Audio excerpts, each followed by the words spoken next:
And the problem you have about talking about imperialism is that it's not accepted as a legitimate word by the major media, by our political leaders, by most of our mainstream academics. That is, they do not believe that imperialism, which has been and still is the most powerful force in the history of this world, in shaping the map of this world, they do not believe that it exists. If you say 19th century British imperialism, they'll say, oh, yes. Yeah. Or if you say Soviet imperialism, they'll say, oh, yes. But if you say U.S. imperialism or Western imperialism, they'll say, you're being ideological, aren't you? What are you talking about? Oh, do you have a conspiracy theory? Which reminds me, there's something I want to add to this lecture, but I forgot to. Just wait a second, since we're waiting for the sound.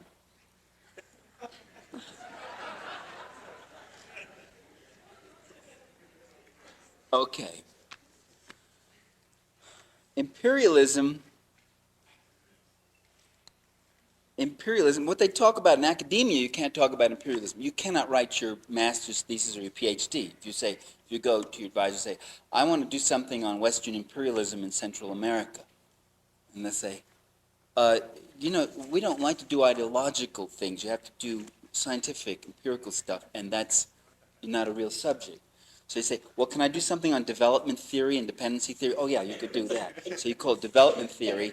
But if you start talking about the realities of imperialism when you write that, they'll say, well, it seems to me you're being ideological again, not realizing how ideological they are in rejecting the terrible realities of what's going on in the world. Imperialism is when the ruling elites, the dominant interests of one country, control the land, the labor, the resources, the technology, the markets, and the wealth, the financial structure of another country, to the detriment of the ordinary people in the other country, and often to great cost to the people in the metropolitan country, in the imperialist country too. In other words, we aren't the benefits of U.S. imperialism in Central America. We help pay a lot of the overhead costs. We pay high taxes so they can have their global military machine to keep control of everything. See the media, they start clicking when you gesture. That's amazing. Go ahead, take a picture. Right? Is that right? I was talking for 10 minutes, the guy didn't do anything. But the minute I started listening, I'm going to click, click, click. Besides which, you're blocking Senator Garland's view, and that's really... okay. Right. We pay, in terms of the high taxes, to pay for that global military machine which controls, which is set up. It really costs a lot of money to have 14 now, 14 aircraft carrier units. I mean, you don't get just an aircraft carrier. When you send out an aircraft carrier, you have to have destroyers and cruisers and all sorts of surveillance planes and protect it. It's a whole force. 14 aircraft carrier forces. 300 major military bases all around the world. We pay that. We pay that. When you're worried about scholarships or you're not getting it, or high taxes or this, that, you got to understand that's where that money's going. And you're paying. You pay palpably. A lot of you I know have already worked and earned your first paycheck. Do you remember that sensation when you got that first paycheck and you looked at it and you said, there must be some mistake? And you said, no, there's no mistake. Here's the rest over here. We took off for this, for that. We took off for the cruise missiles, for the new tactical air-to-surface missiles. We took off for the B-1 bomber and the B-2 bomber and all that. Well, we call it federal tax and stuff. Well, that's what you're paying for, and that's coming palpably right out of the lives of our people. When we don't have money for roads, and we don't have money for hospitals, when we have to cut rehabilitation clinics for drug addicts, and we don't have the money for it. We don't have money for textbooks in schools in some parts of this country. It's because that money is going to pay for the overhead costs of imperialism, to protect and maintain a U.S. force throughout the world, to protect that class that George Bush belongs to, to protect his friends of that class. And to protect that class, you have to protect that system that serves that class. And to protect that system, you have to protect that military, that global military establishment that protects that system. Hello guys, welcome back to the channel. I'm your host and presenter Agent Stories, and I'm hoping that you're doing so great from wherever you're watching me from. Now today I have kind of a different video, but more historical and really more important to do a reflection of really the things that are happening in the United States. When you get to look at the problems that are being caused to other countries, you realize that the United States usually has an end in that. And majority of this is not only affecting the people, the smaller countries that they're exacting pressure to, it is also affecting the members of the United States because they use the same damn resources that belongs, the taxes that belongs to the members of the country to fund all those activities that are going on. Now, in today's video, something important that we need to talk about imperialism, drugs, and social control that Michael Parenti gives a speech about that really leaves a lot of people shocked about all these issues. Now, for those who don't know Michael Parenti is a prominent American political scientist, a historian, and a cultural critic known for his incisive critiques of capitalism, imperialism, and mainstream political narratives. He was born in 1933. Parenti earned his PhD in political science from Yale University and has authored over 20 books, including Democracy for the Few, Inventing Reality, and The Face of Imperialism. Throughout his career, he has challenged conventional interpretation of American foreign and domestic policy, arguing that corporate and elites dominate the structures of power. Parenti's work is especially respected on political left for its clarity, historical depth, and passionate defense of the working class and oppressed people worldwide. I'm sure that you are going to be amazed by how he describes all these issues that are happening in the United States. And just opening up, Michael Parenti begins his talk by explaining the nature of imperialism, not merely as a military conquest, but as a broad economic, political, and cultural domination.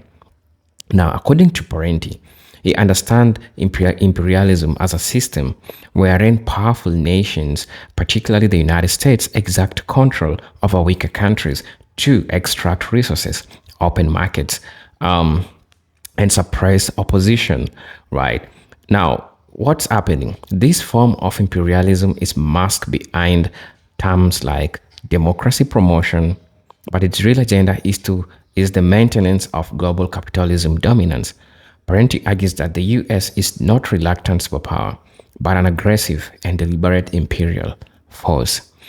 I don't know what you think about this video, but generally you'll get to realize that his instances are so much accurate with the things that we are seeing that are happening to the US citizens of the United States today.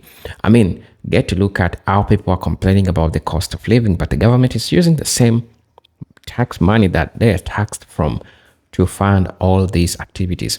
But you might ask yourself, it goes ahead and says that people are saying Trump is the problem. Trump is just a simple symptom. That's what he says. I hope this video finds you well from wherever you're watching from. And I hope also to get to hear your perspective in regards to this. And I want to know, if you're watching this video for the first time, I'll ask you to subscribe to the channel, join our membership, and really get to see what we can offer you. For those who are wishing to buy me a coffee, you can check my Cash App account. It's on my bio. You can also, buy me coffee by the super thanks.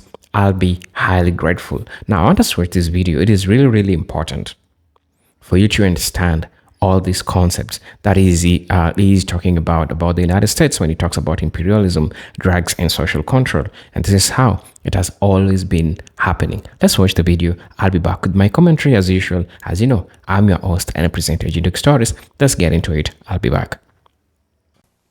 We also pay in terms of the export of our jobs.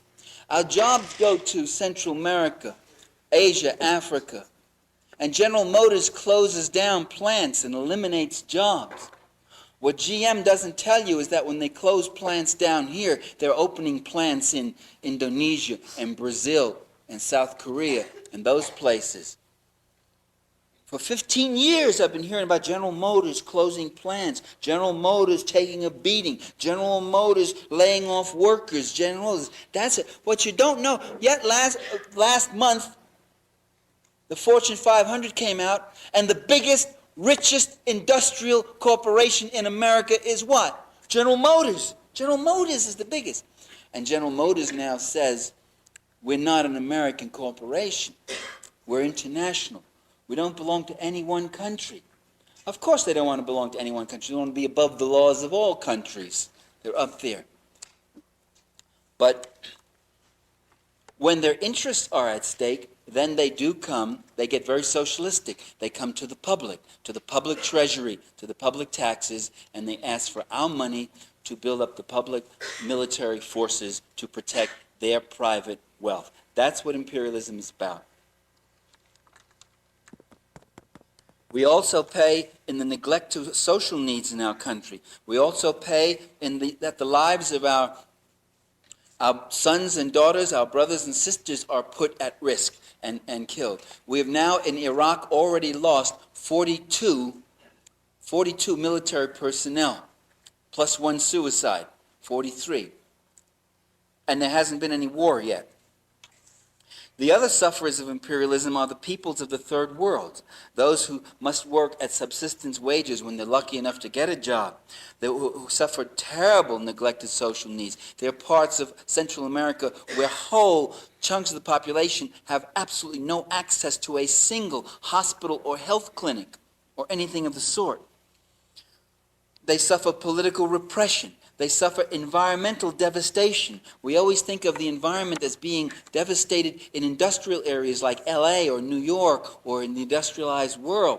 But you should go to the third world. The land is in a state of shock. There are no environmental protections against the massive use of pesticides. There's no occupational safety laws, no minimum wage laws, none of those things. The result of all that, though, are profit rates of exploitation that are 200% and 300% higher than they are even in the United States or Western Europe.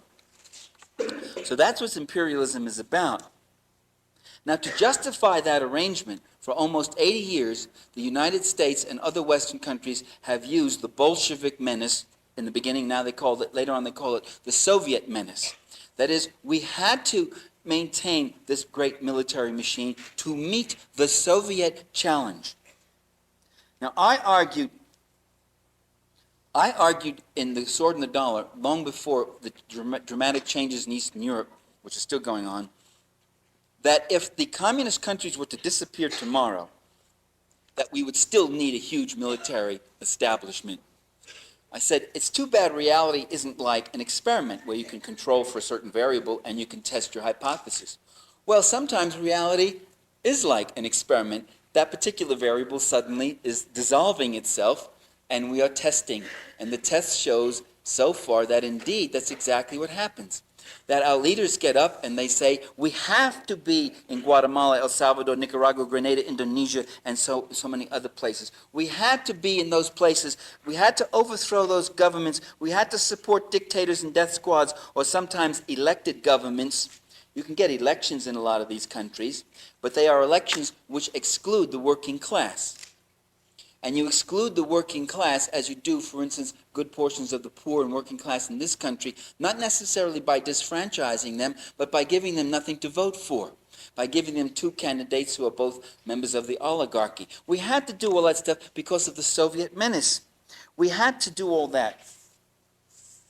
Well, I argued that was being done not because of the Soviet menace, but I and others of us on the left, but because we had to make the world safe for multinational investments, for big banks and big oil companies that own so much of that world. And that you couldn't tell the American people who were out there doing all this to make the world safe for Chase Manhattan and General Motors. So you had to tell them we were making the world safe for our national security. But you couldn't convince them that a little Grenada or Panama or Nicaragua was a threat to our national security. So you said that, oh, the Nicaraguans were the puppets of the Cubans who were the puppets of Moscow. Now you have a situation where The global evil empire is just, the leader of the evil empire has just won the Nobel Peace Prize, and the empire itself is dissolving and cutting its troops dramatically, 15%. And if the global military machine were a response to Soviet aggression, why are U.S. leaders saying, we can't cut our defenses now?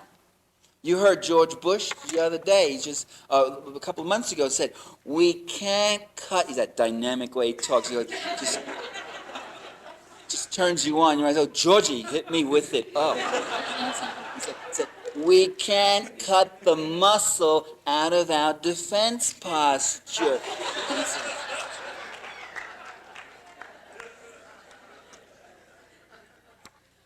Admiral Trust, who's Chief of Naval Operations, the highest ranking officer of the U.S. Navy in this country, said, the function of the U.S. Navy is not merely to defend us from the Soviet Union. We have many other functions. I said, oh, that's interesting. I always thought it was the Soviet menace. No. The Navy has to show the flag in different places. Now, that's an interesting phrase, show the flag. That's what we used to call imperialism, gunboat diplomacy, where you go bring your battleship into an area and you show the flag and you intimidate the people there and you let them know we've got this power, and if you don't behave, we'll bombard your port and we'll do this and that and the other thing. And we have to also give support to U.S. forces in regional conflicts. Read Third World National Liberation Wars. So they're saying we still need that global empire, that global military machine, because we have a global economic empire in which the multinational corporations invest and enrich themselves at great benefit to themselves, and sometimes at great cost to us. All the time at great cost to us. You can understand now why when Reagan went into the Persian Gulf with that fleet to protect the oil supply coming out during the Iran-Iraq war, and people said, wait a minute, this whole operation is costing us $2 for every dollar's worth of oil we're taking out. That's a losing proposition. But Reagan kept doing it. Why? Because the $2 was being paid by you out of that little paycheck that you get. And the $1 went to the oil cartels. And people said, wait a minute, about 18% of that, or what was it, 12% of that oil comes here. The rest of it goes to France and Japan and Germany and other places.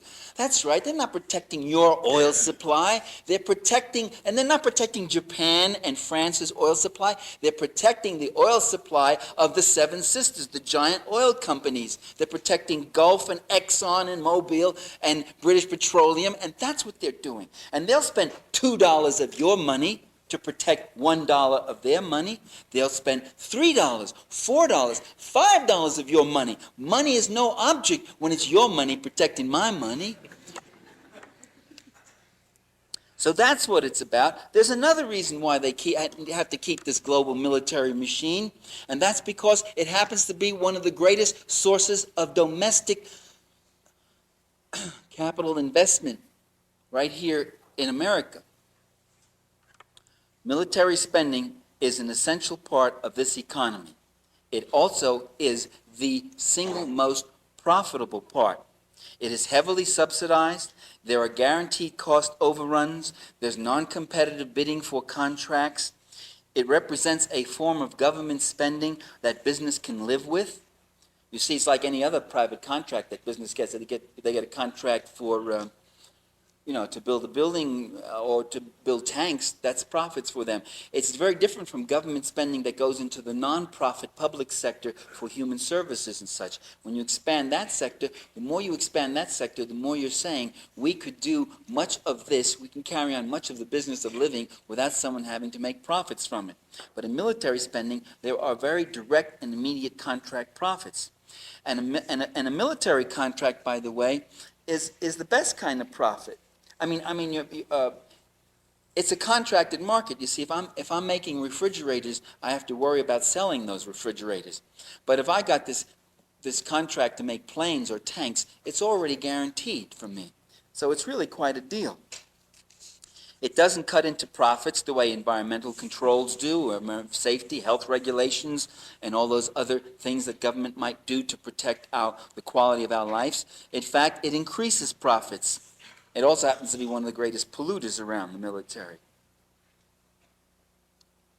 So those are the two reasons why, even if the Soviet Union disappears and the Soviet Union cuts its military forces even more dramatically and withdraws from Eastern Europe as it is doing, we will still, our leaders will still argue that we need a military machine. Those are the two reasons: the military-industrial complex profits and the necessities of third world imperialism. But without the Soviet menace, without that justification, our leaders have to cast around for new enemies. And we get a whole cast of enemies. As the existing communist governments transform themselves into right-wing capitalist governments, which is what Hungary, Czechoslovakia, and Poland has done, and the left won fair elections in Romania and Bulgaria, but the right pressure is there too, and they will eventually be unseated. And I think you see the same thing happening in the various republics in the Soviet Union. As they convert into right-wing, retrograde, anti-Semitic, chauvinistic, ethnocentric, pro-Western imperialist governments, Hungary, Czechoslovakia, and Poland just voted with the United States to condemn human rights violations in Cuba. Czechoslovakia has never uttered a word since Havel has become president, has never uttered a word of condemnation of human rights in El Salvador or in Guatemala or in any of the other U.S. client states. Now, as you see that happening, who are going to be the new enemies to justify this global military machine that is rationally and definitely needed as a form of capital formation, capital investment, capital return, capital accumulation, and as an instrument of imperialism? Who is going to justify? What are you going to justify? You conjure up new enemies, and you start talking about terrorists, international terrorist rings, narco-terrorists, and international drug trade. By the way, there is a real international drug trade, and it is a terrible thing, and it is doing terrible things to our communities. You talk about Saddam Hussein as being worse than Hitler. He's worse than Hitler. Isn't that a good one? Iraq fits into this picture very nicely. What happens in Iraq is a situation where the U.S. can establish a military presence in the Middle East, and in fact is now talking about a new order in the Middle East of military alliances that will be like a NATO force. The function of that will be to maintain stability in the Middle East. Stability is a code word for keeping things the way they are, to avoid social upheavals, to avoid challenges through existing class structures in the Arab worlds. So there'll be no more revolutionary movements as in South Yemen. There'll be no more revolutionary movements like the Polisario regime in the Western Sahara. There'll be no more Gaddafis or populist nationalists like Mossadegh and Gaddafi who nationalize our oil and use some of the profits for the well-being of their own people. We will keep those countries as they are.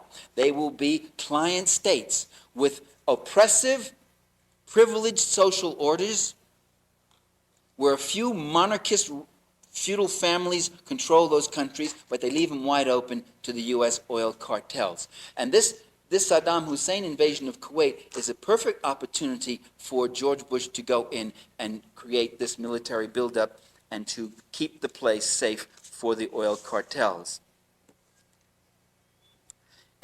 And to maintain better opportunities for counterinsurgency should popular rebellions arise. And believe me, in countries like Saudi Arabia and a few others, you have very large, disgruntled, restive populations. You have a mass of people, Arabs, who see a very wealthy countries they live in, where a few families live in utter wealth at their expense, and they see none of it coming down on them in many cases. There's another function for this invasion, and that is, by invasion I mean 200,000 U.S. forces going into Saudi Arabia for this military intervention, and that is to maintain popularity at home. Alexander Hamilton wrote in Federalist Paper number 6 that political leaders will very often start wars abroad or engage in confrontations abroad against adversaries in other countries so as to activate popularity at home. I'm doing a very elaborate study of that now, and it's amazing, the cases. I've been looking at the instances of U.S. bellicose diplomacy in the 1890s. The same kind of things, a number of instances where U.S. diplomacy was utterly truculent, where there was no really question of national security or national interest involved, and yet getting involved, and at the same time putting a cap on the kinds of domestic grievances that were going on. I could show you some quotes. I didn't bring it. It's another whole lecture. But quotes by political leaders saying, we can knock the pus out of this anarchistic, socialistic, populistic boil that's affecting our political surface by getting into a good war with Britain over Venezuela, 1895. Senator from Virginia, forget his name, saying things like that. It'll be great to get the people to rally around the flag. And the function of these foreign wars is to activate that national chauvinism, or if not necessarily to activate it, to blur out and mute the honest domestic grievances that people may have, make it harder for those things to be heard by waving the flag and saying, we're facing a crisis, we're in a confrontation. And so those bread and butter grievances are put aside. U.S. Consul General in Havana, Fitzhugh Lee, writing to President Cleveland in 1896, we ought to have a war with Spain. It would free the American people from their imaginary ills. That's almost a direct quote. I'm writing a book on this subject now. Fitzhugh Lee, former slave owner, former governor of Virginia, ex-Confederate general, nephew of Robert E. Lee, talks about the grievances that Americans were feeling in the 1890s, the massive strikes, the hunger, the malnutrition, the farmers' rebellions, the marches of the poor to Washington. Call those grievances imaginary ills. And a war with Spain would distract them from those imaginary ills, and it would certainly push those issues out of the way as the newspapers would be filled with war news. Does it sound familiar to you? A way of fence mending, of strengthening my party's fortunes. Richard Hofstadter, historian, writing 30 years ago that these confrontations were a method of strengthening the political fortunes of political leaders and men spending and extending the fortunes of their particular party. Writing well before George Bush. And so with this invasion, George Bush has gotten the S&L things off the front pages. You know, he was taking a beating in July. The revelations were coming out one after the other after the other. Neil Bush was in it and so forth. And the momentum on that was something. His popularity had plunged 20 points.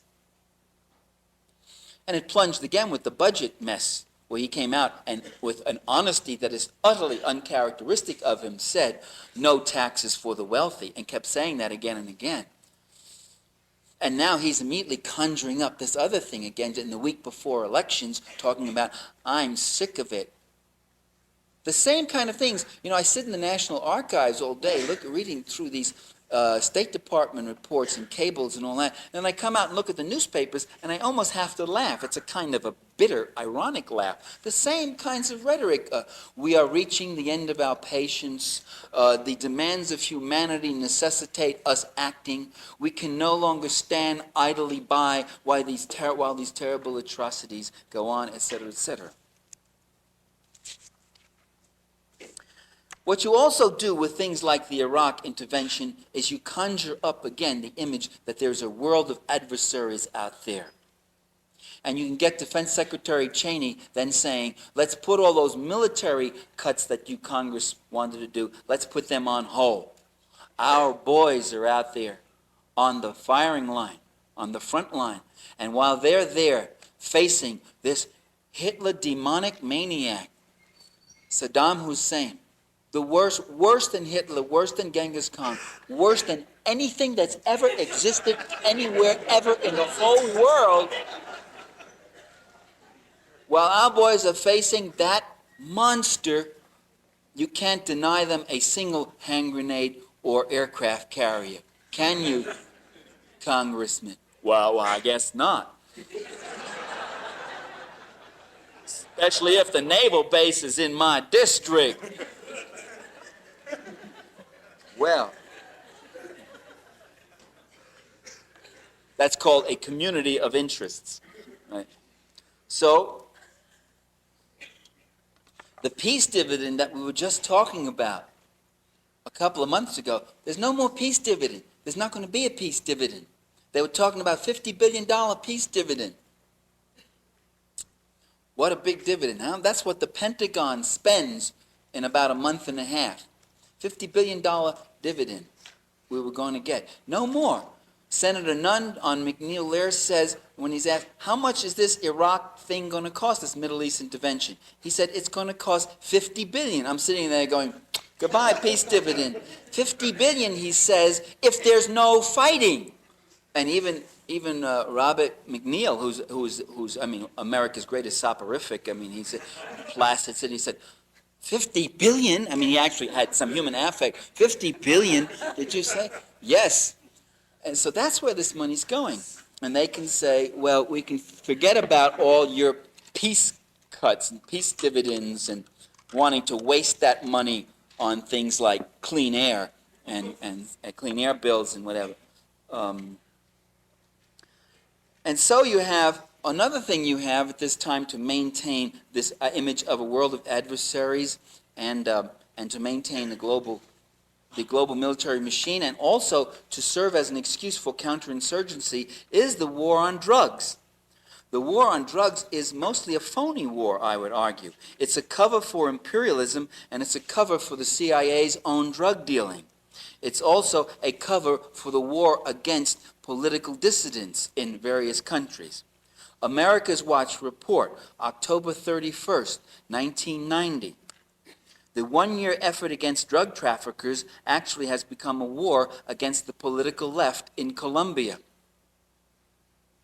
The U.S. is giving funds to military and paramilitary groups that are being used to torture and kill dissidents. America Watch, actually Human Rights Watch, the parent organization of America Watch, made this report. These are the summary findings.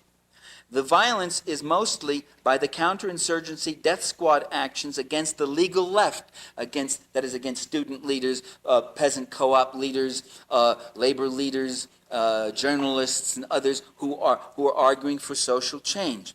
This underscores the Colombian military's unwillingness to allow a left electoral challenge, a peaceful left challenge.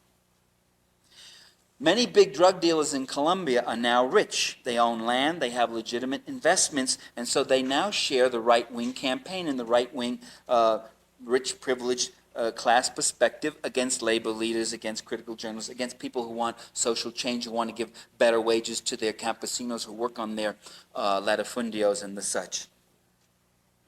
Unfortunately, the Human Rights Watch person, by the way, who was giving this report on Pacifica Radio, went on to add to the fable, which often happens. He said, unfortunately, he said, U.S. policy is mistaken, and U.S. policy is an error. And George Bush, in his haste to fight the war on drugs, is giving money to the wrong people. And I'm saying, he isn't giving money to the wrong people. He's giving money to the people he wants to give money to. What makes you think these guys are sleepwalkers? What makes you think they don't know what they're doing? Just because you don't know what they're doing doesn't mean they don't know what they're doing.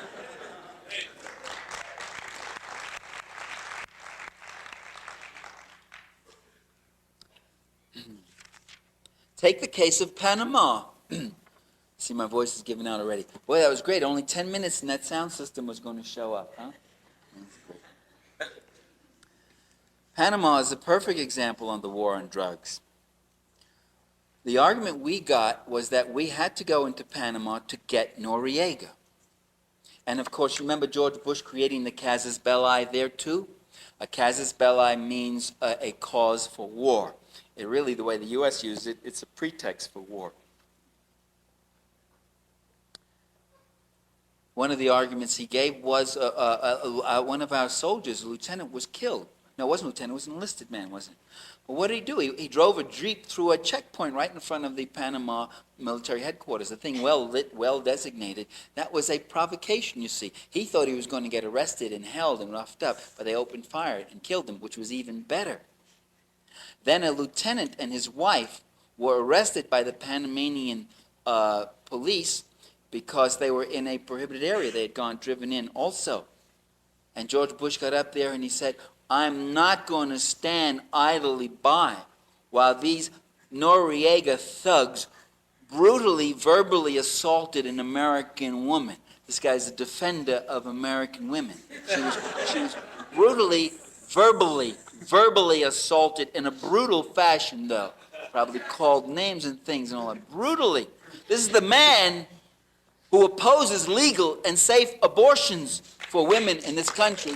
This is the man who just vetoed, the first president just vetoed the Civil Rights Act, which he called the quota system, which had no quotas in it, which had been rewritten and watered down in some 20 different places by his specifications, and still he vetoed it to play to the white backlash, convincing all sorts of people in this country that there's a quota system, that there are these women and minorities going around who want special treatment, who aren't qualified for these jobs. When that act was trying to get at something else, it wasn't favorable treatment, it was equal treatment. That's what the civil rights is about. It's not to give quotas, it's not to give affirmative action or advantage, it's to stop the same old rotten discrimination in hiring, promotion, training, evaluations, and job treatments. That's what the act was about. This is the guy who now comes around and pretends he's the defender of American women. What a hypocrite! That's all he is, a liar and a hypocrite.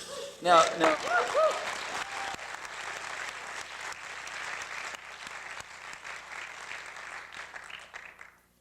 So they went in to get Noriega. Well, you know, they're still there. There's a U.S. military occupation of Panama. It seems to have escaped the attention of the media that we already got Noriega. He's in a Miami jail.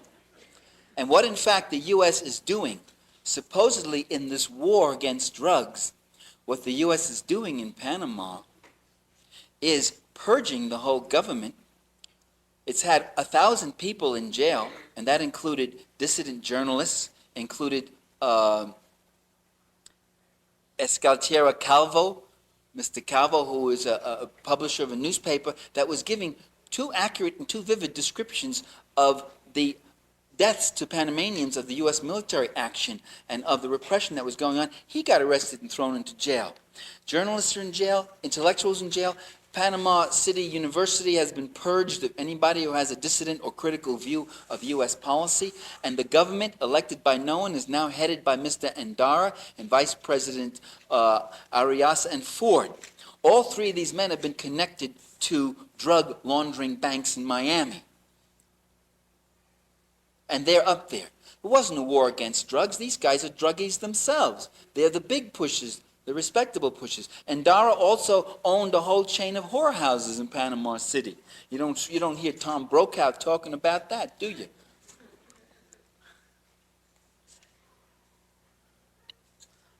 So drug dealing is a way of, it's an excuse for overthrowing governments, and the Noriega government was a populist nationalist government. That's what was wrong with it. It wasn't the drugs. It was that it was a populist nationalist government. The Panamanian Defense Force was a left force. They used to shake down the big banks and corporations in Panama and take money. It was like a Huey Long operation. Put a little in my pocket, a little for the boys. But they also would start these social programs for people, some of which were pretty good, including a Social Security program in Panama. You tell me what Salvadoran has Social Security? What Guatemalan has Social Security? And that's why they went after them. Because they were populist nationalists, because they were going that Gaddafi, Mossadegh, Sukarno route. They weren't communists at all, but they were just doing that sort of thing. Drug dealing is also by the way, official drug dealing, the massive, not the retail stuff, but the wholesale stuff that the CIA and the other intelligence operations do, is also a way of winning and bribing and keeping friends, the kind that kill and make the world safe for the multinationals. I remember when Ramon Rodriguez appeared before Senator Kerry's committee. And they said, what are you doing now, Ramon Rodriguez? He said, I'm doing 20 years for drug laundering. I said, oh, how much did you handle a week? He said, I used to handle about $10 million in cash a week. Can you imagine the size of this guy's suitcases? And I used to go in and out of these countries. And they said, what countries besides Panama did you go to? if any? He said, well, Senator, he said, I went to Peru, Ecuador, Colombia, Guatemala, El Salvador, Costa Rica, Dominican Republic. He named them all. And he said, and who did you deal with there? And he said, well, I dealt with the top executive leaders and in many cases top military leaders of all these countries. So if you want a war on drugs, why don't you go and catch the right-wing fascists who are doing all this stuff in these countries? They don't want a war on drugs. Those guys are on the drug payroll. Senator D'Amato said, Senator D'Amato, the guy's got such a polish and poise. He says, how did you get through customs with all that money? And I'm sitting there, I'm saying, schmuck, get through customs. And Ramon Rodriguez says, well, really, Senator, when you have $10 million, you don't go through customs. They have, helicopters and limousines for you and all that, and they have other special. He said, oh, yeah, I see.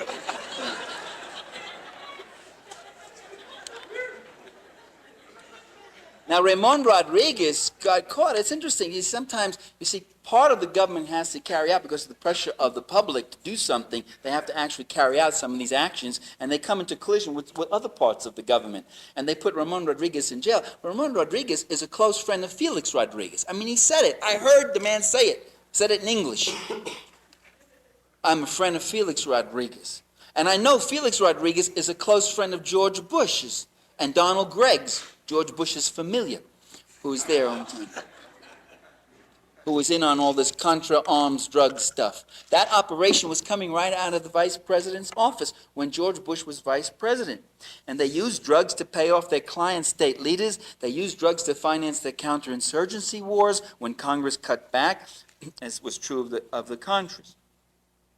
In the Iran-Contra hearings, a Congressperson Les Aspin, chairman of the House Armed Services Committee, came forward and he said, the monies mentioned so far, the 10 million in the Swiss bank, the 10 million here and all that, do not explain the costs of the Contras.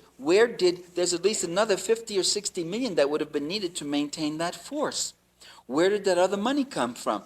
There were those of us who knew where the rest of that money came from, but the committee said nothing. They all sat there going, Don't know. Hear no evil, see no evil, whatever else. The committee did not pursue that matter. In 1987, the Reagan-Bush administration asked Texas billionaire Ross Perot. Now, Ross Perot's a nice little old earthy reactionary Texas millionaire, but he's got some honest strains in him. He gets up sometimes, he says things like, this business on Wall Street, all these mergers and all these corporate raiders, that's rotten stuff. I don't like it. It's not productive capital. He says things like, all this football mania is terrible for our education in our state, and it hurts the athletes too. So he's got, the trouble with Ross Perot as a right winger, he doesn't really qualify because he's got these strains of truth running through him every so often. So they got Texas billionaire Ross Perot to investigate the question of missing Vietnamese prisoners of war. You see, there are over 2,000 U.S. soldiers who are still missing. And they've been playing upon the feelings and sentiments of people by arguing that these people are, some maybe still alive, or lots of them may be still alive. There are 78,000 missing from World War II. Nobody argues that they're still alive. They're being held as slaves in Toyota factories, or they're being worked to death in beer cellars in Wiesbaden. They are tragically dead. I mean, they're dead. They're blown to pieces. People are killed in wars, or bodies are not recovered, or whatever else. But they've been playing on this, trying to account for these 2,000 missing bodies, as if the Vietnamese had an interest in keeping these guys, when the Vietnamese interest, of course, is in trying to establish normal trade, aid, and political and diplomatic relations with the U.S. But they asked Perot to go out and look for the missing Vietnamese. Well, when George Bush, who was vice president then, asked Ross Perot how the investigation was going, Perot replied, quote, well, George, I go in looking for prisoners, but I spend all my time discovering the government has been moving drugs around the world and is involved in illegal arms deals. I can't get at the prisoners because of the corruption among our own covert people. I'm quoting the San Francisco Examiner, October 25, 1990. Carried that quote in big bold type over a Warren Hinkle piece. Now, Perot was then dropped like a hot potato by the Reagan administration. So this guy doesn't realize what the name of the game is, this thing. Once they realized that he was taking his assignment too seriously and he was uttering truthful statements, that they had to get rid of him. Dropped him. In April 1988, a former intelligence aide to Noriega, Jose Blandon, told the Cary Committee that arms were smuggled to the Nicaraguan Contras while cocaine was smuggled from Colombia to the U.S. via Panama. It's a two-way thing. He also noted that the Costa Rican airstrips used for arms deliveries to the Contras also carried narcotic shipments to the U.S. Costa Rica has just made charges against John Hull and asking him to be extradited. I read a piece in the New York Times about last May, an article in the New York Times about John Hull and Costa Rican Congress saying this guy has been involved, we want him for drug smuggling, arms smuggling, drug smuggling, and murder. And they also named complicit with him. Do you know who they named? You don't know who they named because it was in the New York Times on page 25 and it was in about the 30th paragraph. Right there in the 30th paragraph. Well, you didn't see it? They also named Colonel North and Rob Owen. Rob Owen, who at that time was legislative assistant to Senator Dan Quayle of Indiana, who then became George Bush's vice presidential candidate. And there it was, right there in the 30th paragraph in the New York Times. Just 3 lines, just mentioned as a matter of fact, said they were complicit and they had been working with Hull. I said, isn't that interesting? Imagine if that was Jesse Jackson and the Sandinistas. You think it'd be back to just 2 lines there?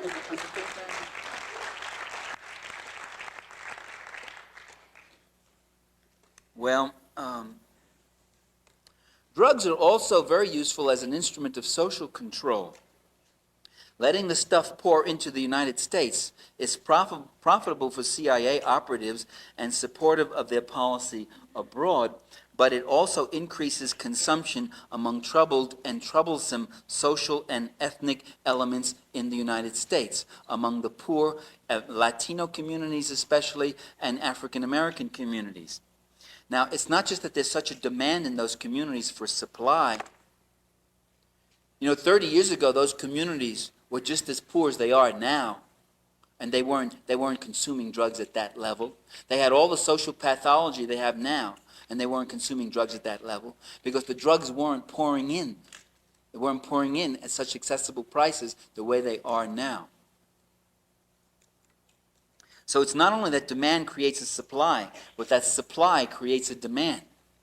The trick to any consumption, the first condition for any form of consumption is availability and accessibility. You have to get that product there before those publics and get it in plentiful supplies and make it and have it all around. And if you want to hear how people feel about legalization of drugs, forget Boulder, Colorado, go to Harlem. See Black Men Against Crack. Go talk to them. Go to Southeast Washington, D.C., where I live. Now, we're not talking about legalizing marijuana. If you want to legalize marijuana, then use the English language and say marijuana. Don't say drugs, because drugs to other people in this country means crack and ice and PCBs and heroin. It means the destruction of their communities. And it means they keep their kids locked up in the house after school, don't even let them out, because there's so much of the drugs around. It's all around, and the stuff is coming in, and the U.S. government is doing nothing. They're arresting the ponies. They're not going after the big guys. And that is a very functional thing, because those communities are totally immobilized by the drug plague.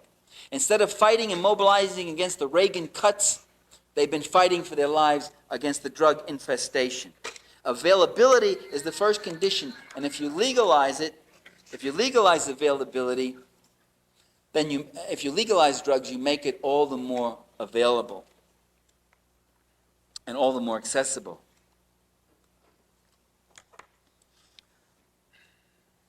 Supply has a way of creating demand.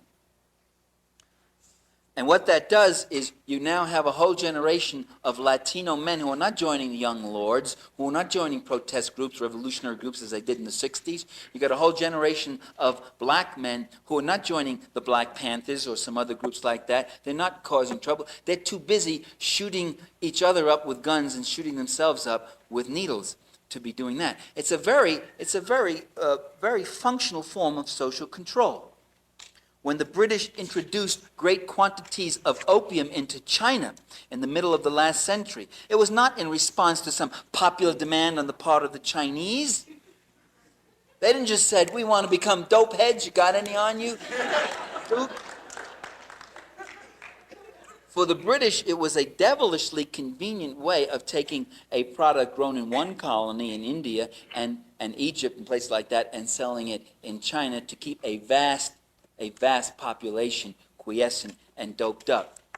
You know, when I was a kid, we used to see those old Fu Manchu movies with all the racial stereotypes and all that, and used to always see the opium den. And I associate the opium den as a Chinese institution. It's not indigenous to China. The Chinese never knew about opium dens. That was created by the British colonialists. In one of the most ragged, wretched, sorry pages of British imperialism's history, and there's a lot of dirty, blood-drenched pages in British imperialist history.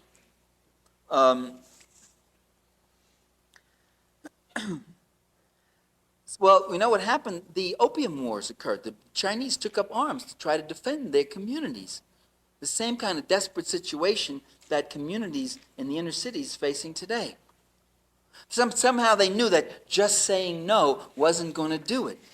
Somehow they knew that legalization wasn't enough. The British had indeed legalized it. The British legally distributed it everywhere, every place. Supply creating the demand. And the big suppliers were bringing in the stuff, and the British pushers were creating a demand.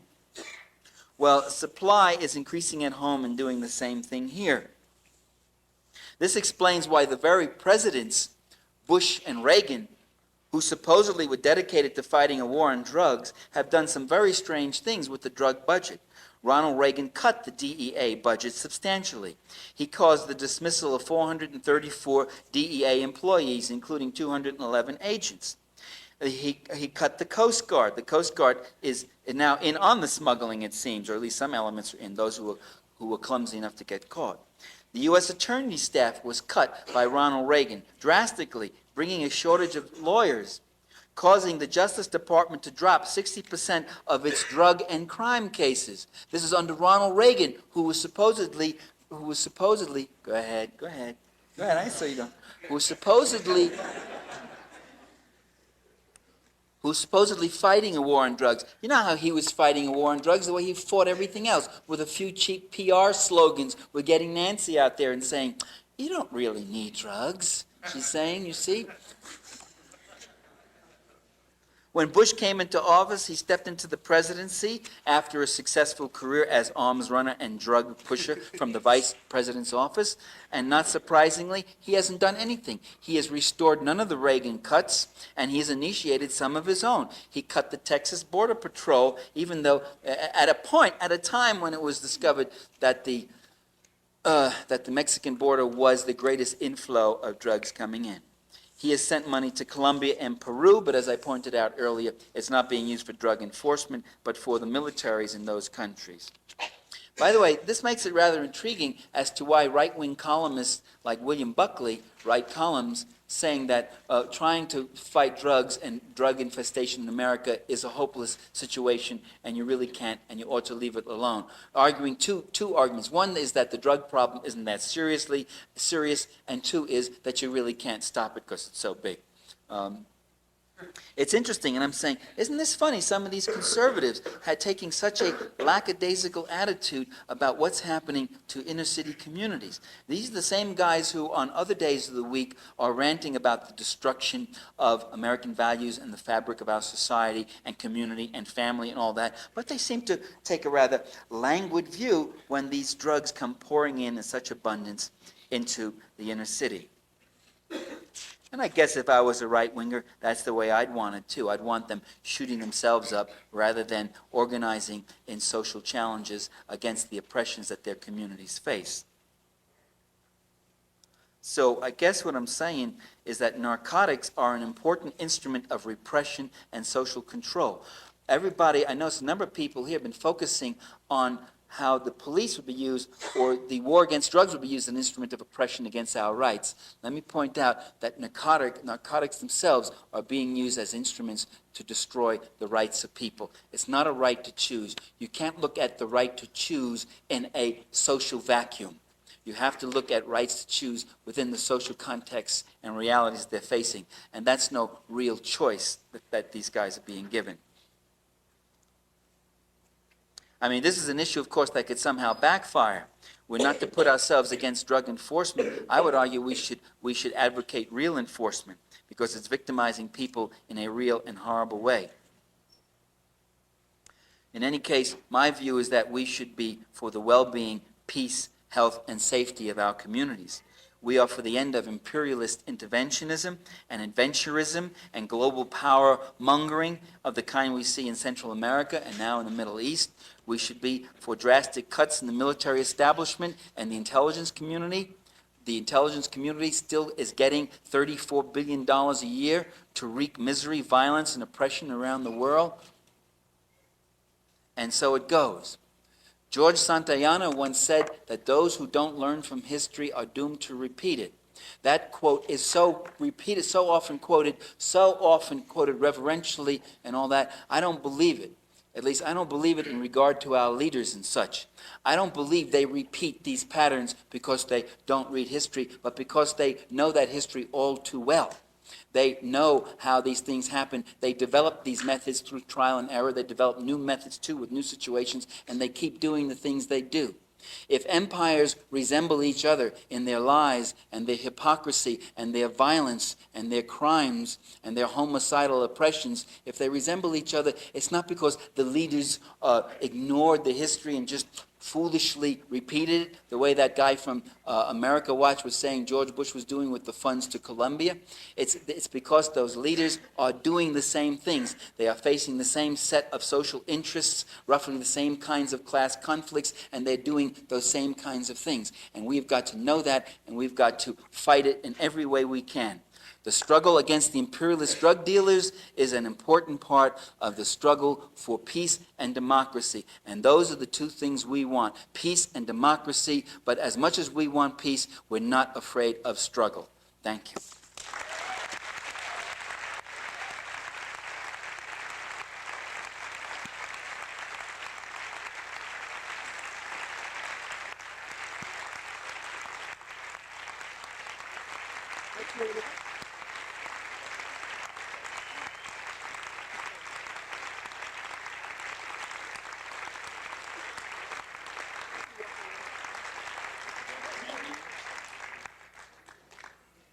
I was told, is that true with all the media? I can walk around now? I can stand up at least. We're going to do what my friend David Barsamian calls Q&A, because he's a media guy. Let's say we had this. How many people know what Q&A means? There. How do you like that? Question and answer. You see, I was right in saying. Okay. Hello guys, welcome back to the channel. You can realize that the video is not just educative. Michael Parenti is so comical, but again, he's so much more into what he shares. And I think he finds the best way of putting this information so that we can all get to understand all these prospects that he's talking about. And I think it's so much important. There are a couple of things that didn't fail him talking about, and I feel like we need to do a reflection of important things. And being that this is a speech that he gave years ago, like 10, 11 years ago, really at the back. But see how it is so much relevant.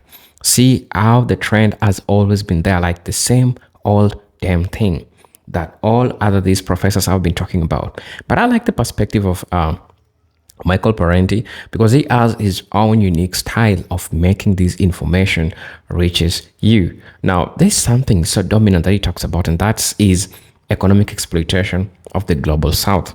Now, Parenti discusses how the U.S. imperialism manifests economically.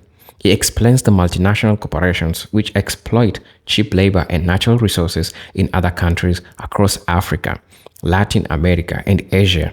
These corporations are backed by the US government, which uses international institutions like the IMF and the World Bank to enforce debt dependency and austerity. The result is economic strangulation, ensuring that the wealth flows from the periphery to the core, especially to US and Western elites, rather than fostering developments in the exploited nations. That's how you all get to see these things all, unravel. And this is an important message to a majority of people because we have a lot of people that have discussed the relationship between the Western powers, specifically the US, and its relation with other countries. There is nothing like fair deal. They will always want to benefit, right, from the periphery to the core. You, as the bottom 99%, you belong to the periphery, but you'll always work for these folks, and then your money will go to the core. That's how it has been always been done. I want to talk about the role of the US military and the CIA. Parenti emphasizes that the role of the US military and intelligence agencies in maintaining imperial control. The military enforces American economics interest abroad. The CIA has a long history of destabilizing governments that oppose the US. Corporate interest, whether democratically elected or not. Examples are like Iran in 1953, Chile in 1973, Nicaragua in 1980s, illustrate how the US imperialism is sustained not through consensus, but through coercion and violent intervention. But who are paying or who are funding this? It is the American citizens. How? They paying taxes. There's so many cuts. They work, they don't receive the full amount of the money because of the taxes that is being used, the federal government. That's how it's done. I'm also going to be talking about drug trafficking and imperial truth.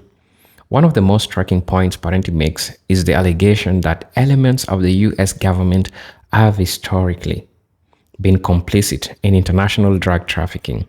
It discusses how during operations in Southeast Asia and Central America, US intelligence agencies allowed or even facilitated drug trade to fund covert operations.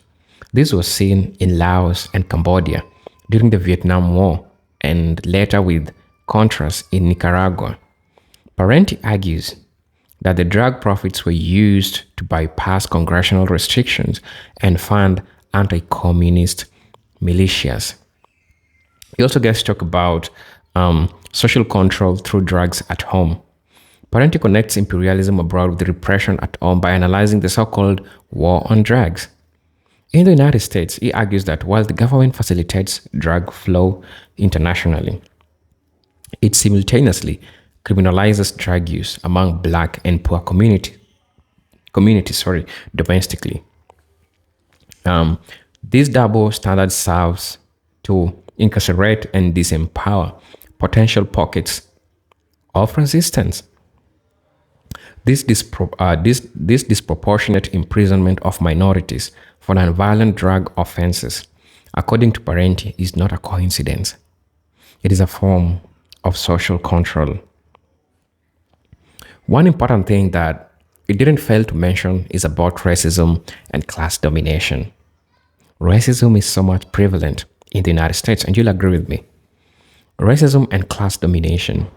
Parenti explores how racism is deeply tied to the functioning of imperialism and drug policy. Because remember, we just talked about social control through drugs at home. And we talk about the double standards that the US has. They're the ones who are spreading this, but at the same time incarcerating the black and poor people who they push these things to their community. Now, when you talk about racism and class domination, this is what I mean. Parenti explores how racism is deeply embedded to the functioning of imperialism and drug policy. He posits that people of color are portrayed as inherently criminal or dysfunctional in media narratives, justifying harsh policing and imprisonment. Meanwhile, the structural causes such as poverty, disenfranchisement, and lack of public investment are ignored. The racialized repression is not accidental. It ensures that the marginalized communities are kept fragmented and politically important, allowing elites to maintain control without facing organized resistance. And there is this tool that is being used so much. I'm talking about media also as a tool of imperialism. Why am I saying media is a tool of imperialism? Now, Parenti, when he talks about this, he aims at the corporate media, which sees as complicit in the imperialist agenda. And he argues that the mainstream media doesn't just misinform, it serves to manufacture consent for imperial virtues and domestic oppression by omitting context, vilifying foreign leaders who resist the US dominance, and glorifying military interventions. Media outlets help sustain public support for policies that benefit only narrow elite. Media also distracts the public from domestic inequalities through sensationalism and consumerism. Consumerism is part of American culture where this is usually pushed and everyone is being bombarded with new things, with new products to always buy.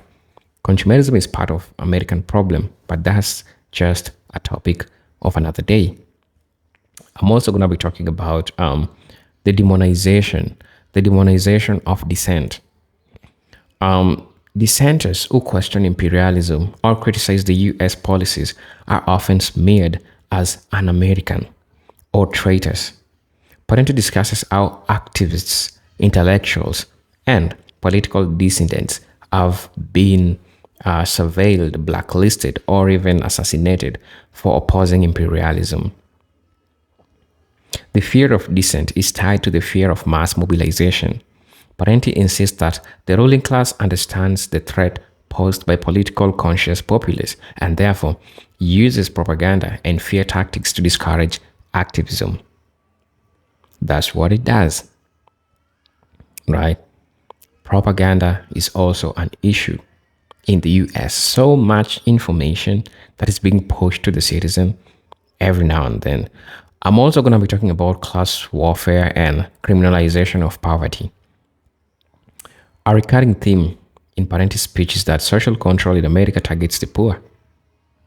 It notes how homelessness, joblessness, and mental illness are treated as criminal issues rather than problems needing structural solution. Instead of investing in education, housing, and healthcare, the US pours resources into prisons and police forces. These reflect broader patterns of punishing poverty to protect elite interests from potential upheavals. The illusion of democracy. Parenti critiques the American political system as managed democracy. He argues that while elections occur, they are dominated by money and corporate influence, leaving the working class with little real choice. Policies that benefit the majority, like universal healthcare or wealth redistribution, are off the table because they threaten elite power. The US proclaims itself a beacon of freedom, yet systematically undermines democracy both at home and abroad when it challenges capitalist interest. We also need to talk about the resistance and the power of the people. Despite the grim picture, Parenti ends his talk by emphasizing the importance of resistance. He encourages people to become politically conscious, organize, and challenge power structures through collective action.